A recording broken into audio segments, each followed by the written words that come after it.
Assalamualaikum warahmatullahi wabarakatuh. Bismillah, alhamdulillah, wa syukurillah, ala nikmatillah, la hawla wa la quwata illa billah, amma ba'du. Pemirsa, ketemu kembali dengan Kilamong Putro. Salam budaya warisan Nusantara. Pemirsa dimanapun Anda berada, di kesempatan ini saya akan melanjutkan keterangan-keterangan saya tentang Minak Jinggo, Pangeran Mojopahit yang dikuyok-kuyok. Pemirsa dimanapun Anda berada, di kesempatan yang lalu diterangkan bahwa Mojopahit sedang berduka dan kemudian dilaksanakan rangkaian dari upacara-upacara untuk menghormati, yaitu penghormatan yang terakhir raja yang pernah berkuasa di kerajaan Mojopahit, yaitu Prabu Putri Sri Gitarja Tribhuwana Tunggaldewi. Pemirsa dimanapun Anda berada, saat terjadi peristiwa upacara Brobosan, yaitu upacara yang dilaksanakan penghormatan terakhir dari keluarga, yaitu melewati bawah keranda, mulai dari arah kanan dari layon, kemudian menuju ke kiri, kemudian berbelok ke kiri, kemudian dari arah kepala dari layon, kemudian menerobos menuju ke kaki, yang dilakukan oleh keluarga. Maka di sana terlihat seluruh keluarga, termasuk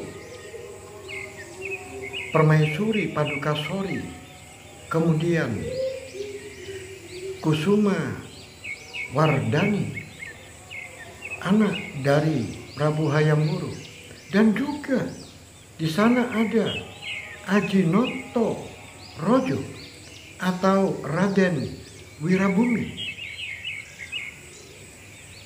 bibinya Dyahwiyat, dan pamannya Raden Kudomerto. Demikian juga ayahnya, yaitu Raden Cakradara. Semuanya melakukan upacara, yaitu Brobosan. Tapi ada satu orang yang tidak mengikuti upacara itu, yaitu istri selir dari Prabu Hayam Wuruk, yaitu Bini Aji, ibu dari Raden Aji Notorojo atau Raden Wirabumi. Ternyata Bini Aji tidak mengikuti upacara Brobosan. Ada apa?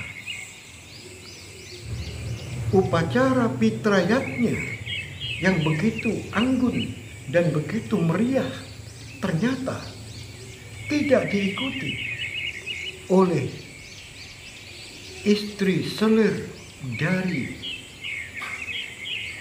Prabu Hayam Wuruk, yaitu ibu dari Raden Aji Notorojo. Ada apa?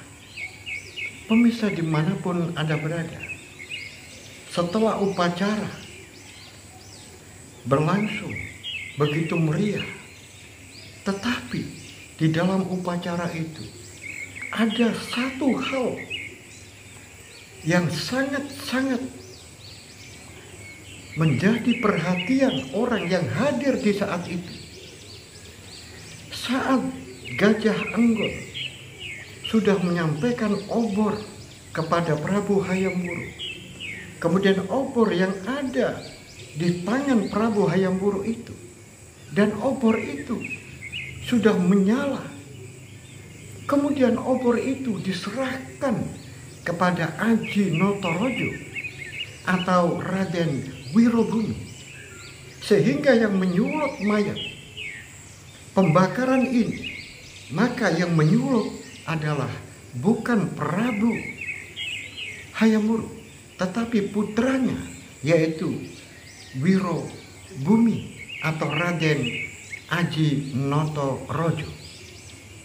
Pemirsa dimanapun Anda berada, ini merupakan simbol apa? ternyata obor itu diserahkan kepada Aji Noto Rojo atau Raden Wirobumi. Pemirsa dimanapun Anda berada, setelah upacara selesai, ada seseorang yang sangat marah dengan apa yang dilakukan oleh Prabu Hayam Wuruk itu. Orang yang marah adalah Paduka Sori atau Permaisuri. Sri Sudewi atau Paduka Sori ini sangat marah. Saat itu berkumpullah antara Paduka Sori, kemudian ayahnya Raden Kudamerto, dan ibunya Dyah Wiyat, juga Kusumawardhani, kumpul di dalam satu tempat. Maka nampak Paduka Sori, istri dari Prabu Hayam Wuruk ini sangat marah, sehingga orang yang ada di tempat itu kena marah semuanya. Bahkan ibunya yang ditemui bercakap-cakap, kemudian kelihatan sangat akrab dengan Bini Aji atau istri selir dari Prabu Hayam Wuruk. Itu pun ditanyakan kepada ibunya. Paduka Sori bertanya kepada ibu, "Wahai ibu, mengapa ibu begitu akrab, berbaik-baik, kelihatan ngomong dan senyum kepada Bini Aji? Ada apa?" Ibu tidak melihat betapa sakitnya hatiku saat Prabu Hayam Wuruk menyampaikan obor pembakaran mayat itu diberikan kepada anaknya, yaitu Minak Jinggo itu. Betapa tidak sakitnya. Itu merupakan simbol. Anak kecil saja paham maksudnya apa. Apa ibu tidak melihat hal itu? Mengapa ibu justru malah berbaik-baik kepada Bini Aji?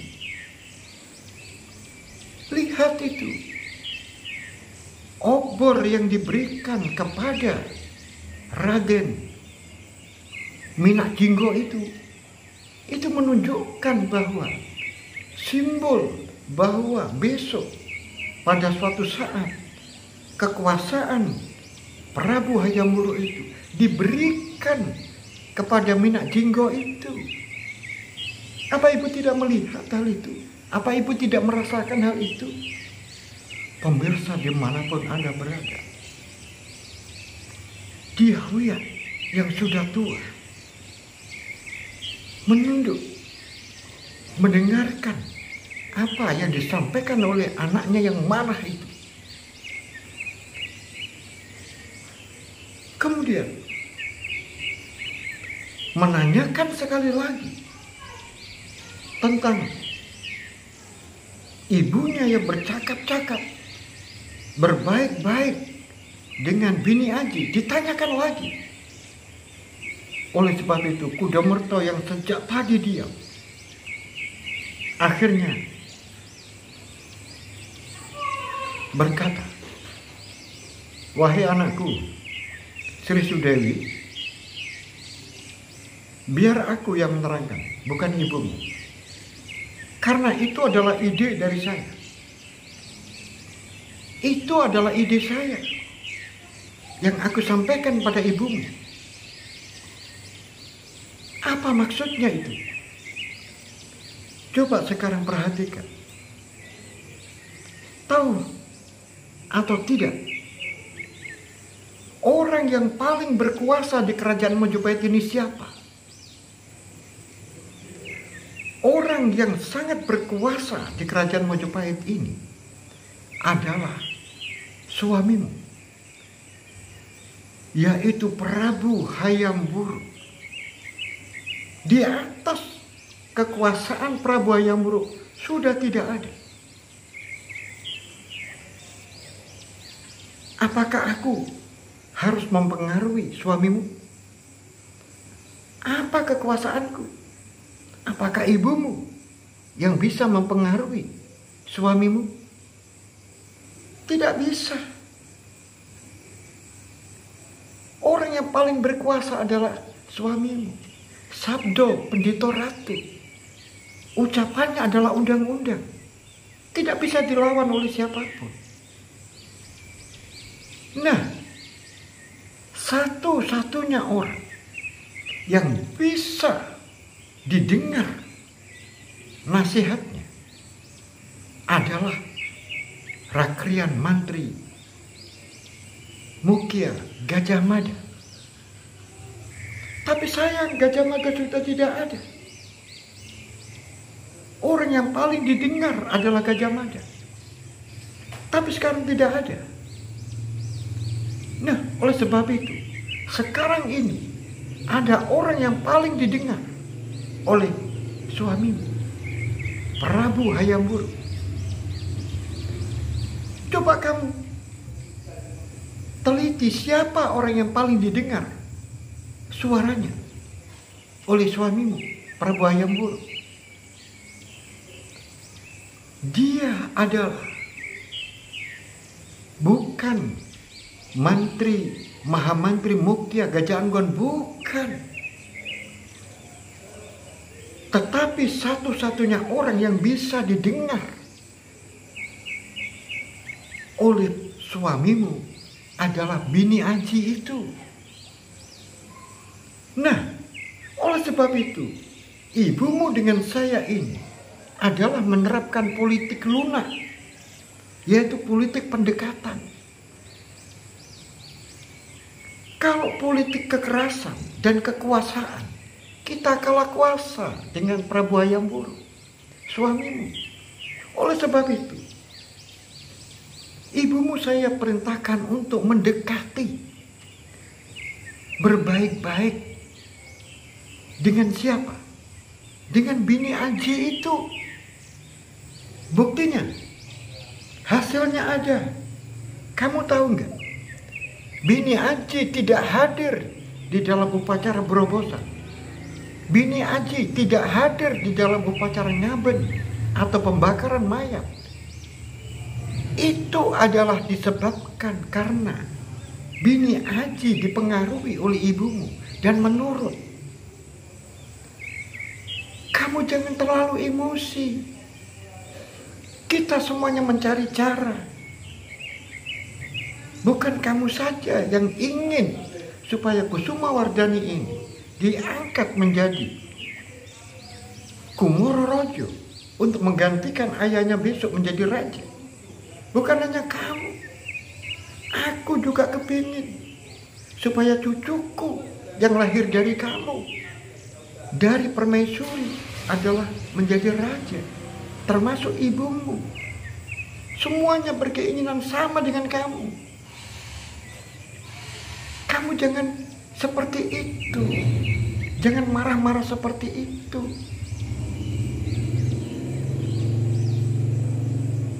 Pemirsa dimanapun Anda berada, Kudomerto,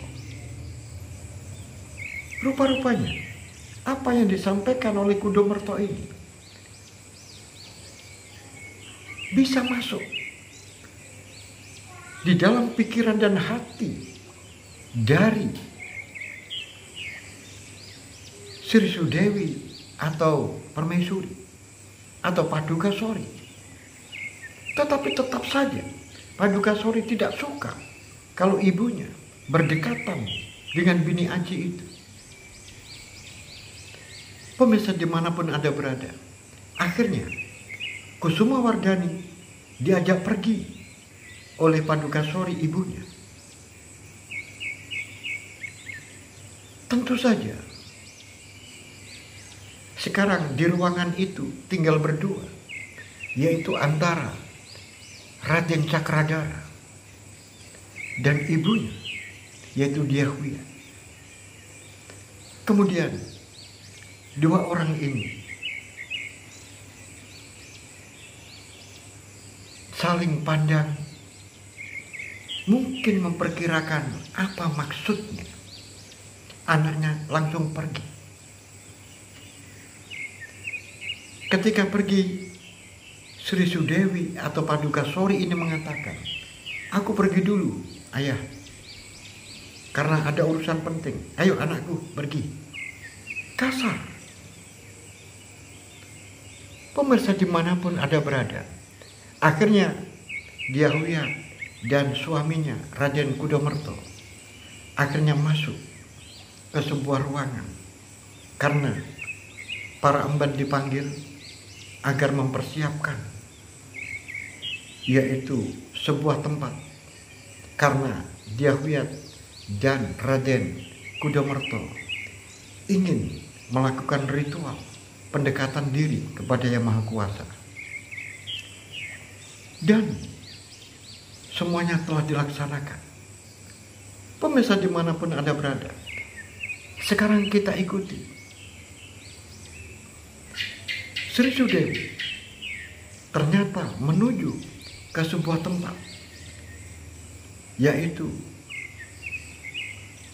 Pendopo Agung Trata Kerambat Manguntur. Di sana sudah ada beberapa prajurit yang berjaga. Kemudian Sri Sudewi atau Paduka Sori berdiri sambil melihat di sisi-sisi dari pendopo itu, sedangkan Kusuma Wardani duduk sambil menundukkan kepala. Tetapi tidak disangka-sangka bahwa di sana banyak emban-emban yang mengintip. Mereka saling kasak kusuk. Ternyata apa yang disampaikan oleh Paduka Sori terhadap ayahnya dan terhadap ibunya, semuanya dilihat, diintip oleh para emban. Dan sekarang emban-emban itu saling kasak kusuk dan juga terus ada di tempat itu untuk mengintip apa kejadian berikutnya setelah di pendopo ini. Sedang asik-asiknya mereka mengintip, ternyata ada orang yang dehem dari belakang. Setelah ditoleh, betapa terkejutnya, karena orang yang dehem itu adalah Prabu Hayam Wuruk. Kemudian Prabu Hayam Wuruk menyapa para emban itu. "Wahai emban, ada apa kumpul di sini? Apa tugas-tugasmu sudah kamu laksanakan?" Akhirnya emban-emban semuanya menyembah, tidak berani menatap wajah dari Prabu Hayam Wuruk. "Mohon ampun Paduka Gusti, baiklah saya akan pergi melaksanakan dan melanjutkan pekerjaan saya." "Baiklah kalau begitu, ayo sana, kerjakan apa yang belum selesai." "Baik Gusti." Akhirnya emban-emban itu bubar. Tetapi ada emban yang bandel. Mereka seakan-akan pergi, tetapi dia bersembunyi di sebuah tempat. Siapa itu? Yaitu Rogoweni. Emban Rogoweni, yaitu emban kesayangan dari Sri Sudewi atau Paduka Sori. Emban kesayangan ini bahkan diberi julukan Temenggung, diberi pangkat Temenggung Wredo, Rogomas. Luar biasa. Nah, emban satu ini bandel.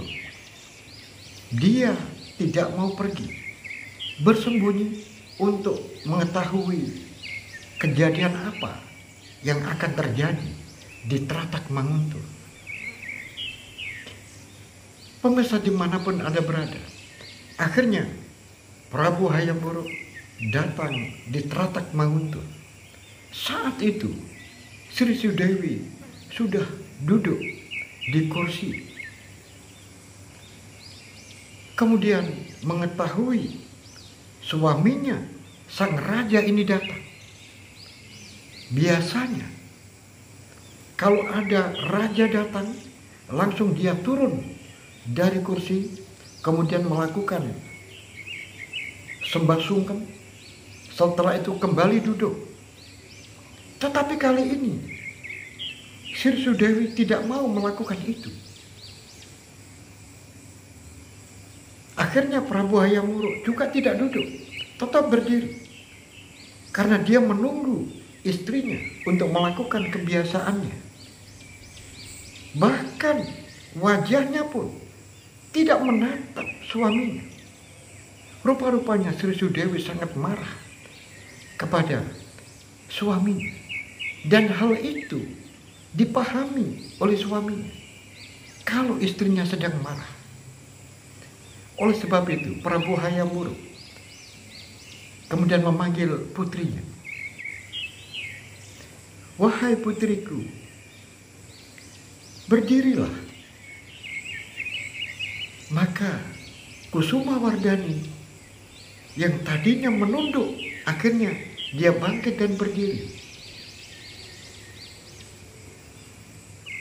Kemudian, kamu masih ingat yang ayah Prabu ajarkan kepada kamu? Pemirsa dimanapun Anda berada, setelah Prabu Hayam Wuruk bilang seperti itu kepada putrinya, Kusuma Wardani langsung merangkul ayahnya. Setelah merangkul ayahnya, kemudian diciumnya keningnya, kening dari putrinya dicium. Kemudian rambutnya dilulus. Betapa nampak begitu kasih sayang ayah kepada anaknya. Dan nampak Kusuma Wardani begitu tentram. Ada di dekapan dari ayahnya, yaitu Prabu Hayam Wuruk. Setelah itu, kemudian Kusuma Wardani kemudian duduk di hadapan orang tuanya, yaitu Prabu Hayam Wuruk, kemudian melakukan sungkem. Pemirsa dimanapun Anda berada, Prabu Hayam Wuruk masih tetap menunggu istrinya yang tidak mau bangkit dari duduknya, bahkan pandangannya pun tidak tertuju kepada suaminya. Melihat hal itu, akhirnya Prabu Hayam Wuruk melangkah mau meninggalkan Tratak Manguntur karena merasa sudah tidak dihargai oleh istrinya. Melihat hal itu, kemudian Sri Sudewi Paduka Sori ini kemudian turun dan langsung memberikan sungkem kepada suaminya. Tetapi aneh, sungkem yang ditujukan kepada suaminya ini tidak fokus, wajahnya tidak memandang kepada Prabu Hayam Wuruk.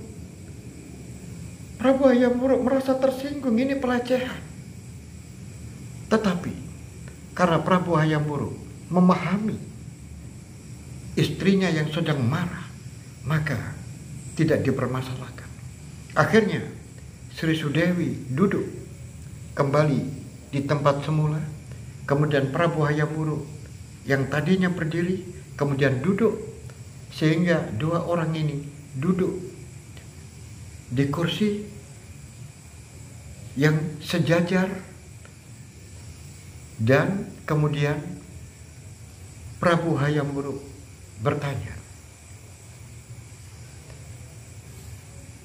Ada apakah kiranya kamu memanggil, memohon aku untuk datang ke tempat ini? Aku datang ke Tratak Manguntur. Ada apa? Apakah ada sesuatu yang penting?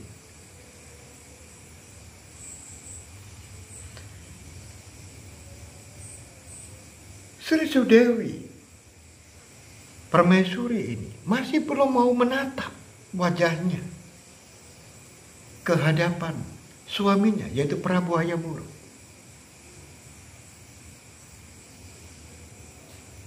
Kemudian Sri Sudewi berkata, walaupun dia masih belum menatap,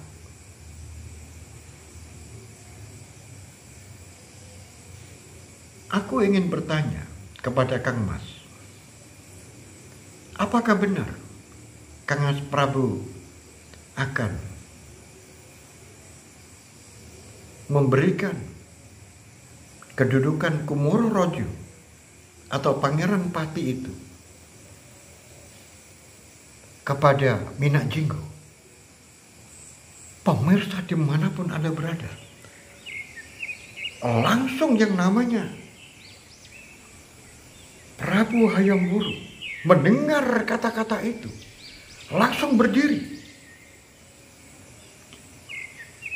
Kamu ulangi sekali lagi, siapa yang dimaksud dengan Minak Jinggo itu?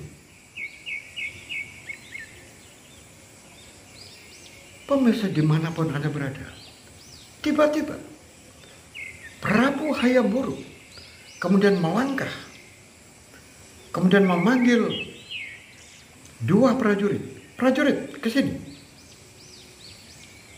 Pastikan bahwa di tempat ini tidak ada orang yang mengintip, sehingga percakapan saya ini jangan sampai ada orang yang mendengar. Siapa yang mendengar, siapa yang berani mengintip kata-kata ini yang ada di dalam Tratak Manguntur ini, pembicaraan ini sangat rahasia dan sangat pribadi. Jangan sampai ada orang yang berani mendengar. Kalau ada yang mendengar saat ini juga, bawa ke sini dan langsung saya hukum mati di depan Purwakro. Pemirsa dimanapun Anda berada, Prabu Hayam Wuruk sangat marah. Karena apa? Karena Prabu Hayam Wuruk melihat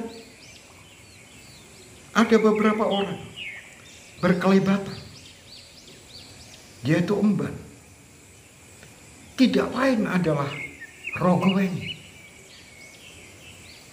Oleh sebab itu, saking kagetnya karena suara Prabu Hayam Wuruk ini keras sehingga didengar oleh Rogoweni. Akhirnya Rogoweni mendengar suara itu, kata-kata itu, langsung kabur, bahkan sampai menabrak pot bunga yang ada di situ dan pecah, sehingga dikejar oleh prajurit itu. Ternyata sudah tidak ada orangnya. Pemirsa dimanapun Anda berada, kita kembali ke Tratak Manguntur. Kamu jangan pernah mengulangi lagi kata-kata itu. Aku tidak punya anak yang namanya Minak Jinggo. Siapa yang berani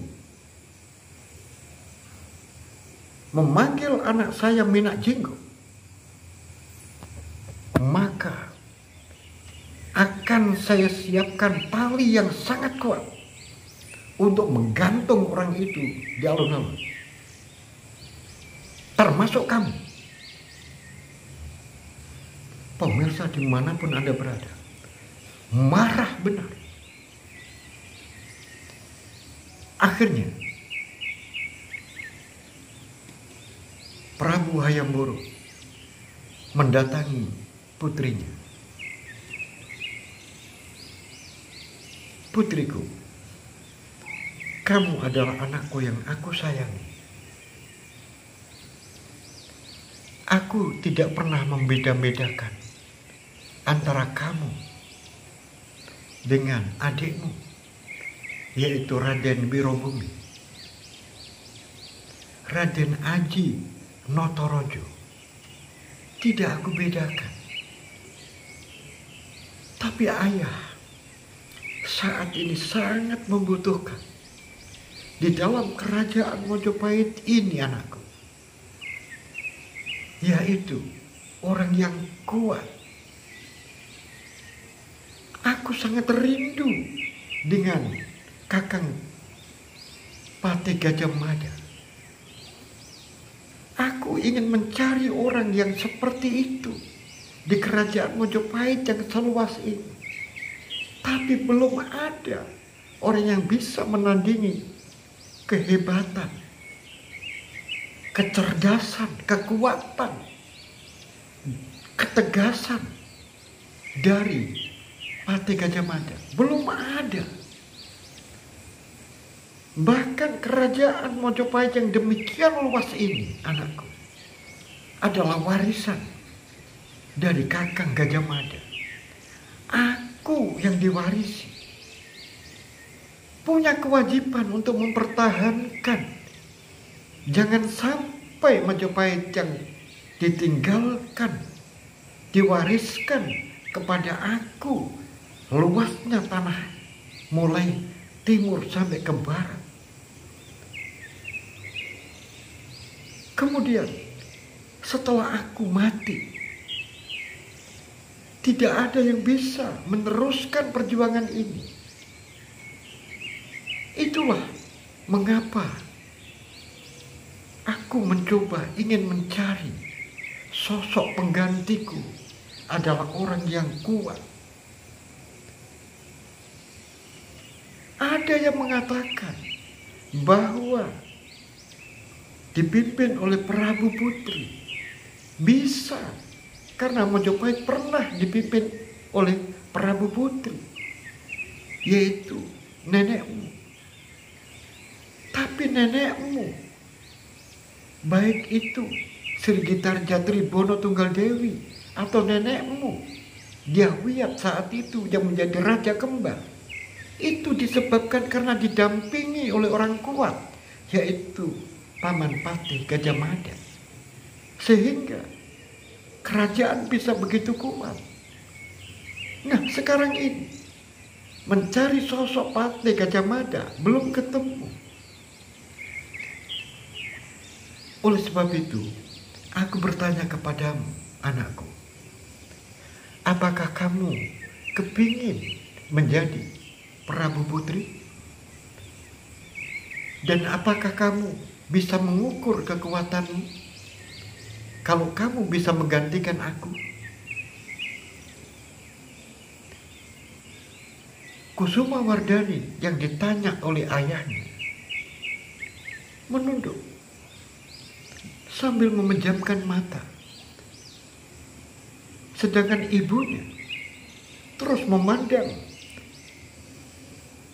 mata dari anaknya dan memberikan pengaruh.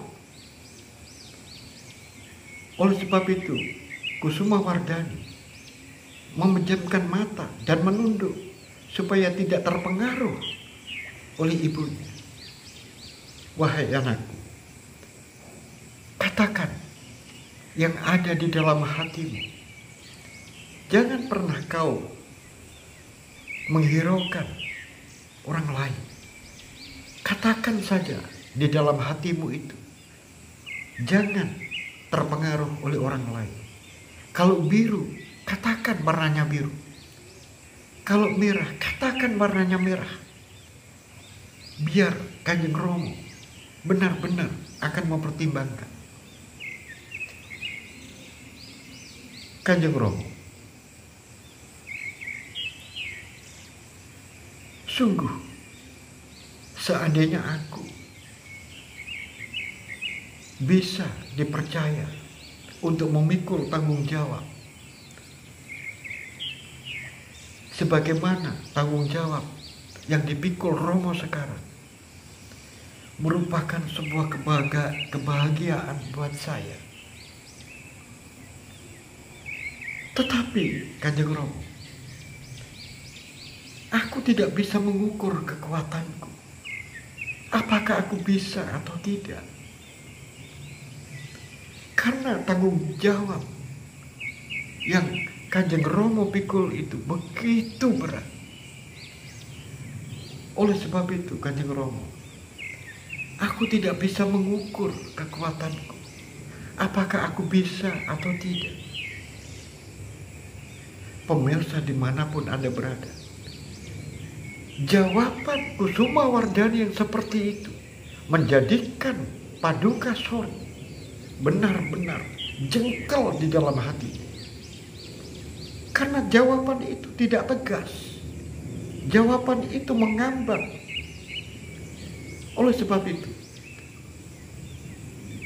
akhirnya Prabu Hayam Wuruk kembali duduk. Kemudian mengatakan, Mojopahit ini adalah tanggung jawab. Tanggung jawab saya yang diwarisi para leluhur kita. Dan tanggung jawab ini harus benar-benar dipertahankan. Negara ini harus benar-benar dipertahankan. Jangan sampai negara ini menjadi runtuh karena kesalahan di dalam memilih orang yang menjadi pimpinan. Oleh sebab itu, aku bermaksud mengangkat anakku laki-laki, yaitu Raden Wirobumi. Itu semata-mata karena sekarang Mojopahit ini sangat membutuhkan. Ini berdasarkan kebutuhan. Sedangkan anakku Kusuma Wardani tetap anakku, mewarisi apa yang aku miliki. Apa yang aku miliki ini adalah warisan dari anakku. Tetapi untuk kedudukan, menggantikan saya sebagai seorang raja di Majapahit ini, aku mengharapkan orang yang kuat. Dan aku memilih anakku yang laki-laki, yaitu Raden Wirobumi. Pemirsa dimanapun Anda berada, ternyata Sri Sudewi, Paduka Sori ini bukanlah orang penakut. Walaupun sudah dikatakan oleh suaminya, siapa yang mengatakan anakku Wirobumi dengan sebutan olok-olok Minak Jinggo, maka akan disiapkan tali yang kuat dan akan digantung di alun-alun. Tapi bagaimana? Setelah Paduka Sori ini berdiri, kemudian diikuti oleh Prabu Hayam Wuruk juga berdiri, maka Paduka Sori mengatakan lagi, jadi kamu masih tetap mengangkat Minak Jinggo itu untuk menggantikan dirimu? Pemirsa dimanapun Anda berada, Prabu Hayam Wuruk benar-benar merah padam wajahnya untuk melampiaskan kekesalan itu. Maka di situ ada kursi, langsung diangkat dan dibanting sehingga kursi itu kakinya kedua-duanya patah. Dan setelah itu Prabu Hayam Wuruk meninggalkan pendopo Tratak Manguntuh dengan membawa kemarahan. Pemirsa dimanapun Anda berada, prajurit-prajurit yang ada di situ sangat terkejut dengan suara yang begitu keras, yaitu kursi yang dibanting oleh Prabu Hayam Wuruk. Tetapi prajurit tidak berani. Pemirsa dimanapun Anda berada, bagaimanakah kelanjutan kisah ini? Apa proses kemarahan dari Prabu Hayam Wuruk ini? Apakah masih tetap Prabu Hayam Wuruk akan mengangkat putranya, yaitu Raden Wirobumi, untuk menjadi penggantinya atau sebagai Kumoro Rojo? Apakah strategi yang diterapkan oleh Dyah Wiyat dan Raden Kudamerta yang melakukan pendekatan kepada Bini Aji, yang mana Bini Aji nanti bisa mempengaruhi yaitu suaminya, yaitu Prabu Hayam Wuruk, apakah berhasil? Pemirsa dimanapun Anda berada, ikuti terus cerita ini hingga akhir. Sampai di sini akhirul kalam. Billahi taufiq wal hidayah wa ridha wal inayah. Assalamualaikum warahmatullahi wabarakatuh. Salam budaya warisan Nusantara.